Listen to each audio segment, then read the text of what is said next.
How do you know when to hire that first person? Ah, so I have a story on that.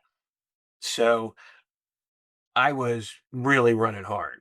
I was running out of hours, and I knew I needed to hire someone, and so I went to one of my law firm customers, and I said, "This is what I'm thinking," and he goes, "You're probably right." He says, "But I'm going to tell you something.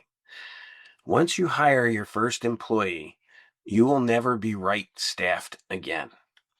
You will either have not enough work or too much work.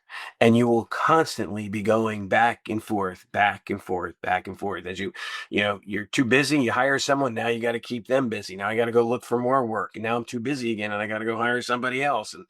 And that whole thing. And he was right on that journey for the first up until we hit past like 10 employees. It was pretty much in that scenario. And back then, unlike today in the IT services space, everything was transactional. You basically sold time. And so, it was, on the first day of the month, I had zero in revenue. And by about the 20th, I broke even. And hopefully I made some money between the 20th and the Sure, 30th of the month. sure. Yeah. And I think too, right?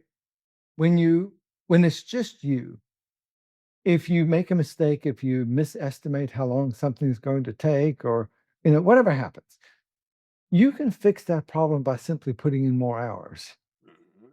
right?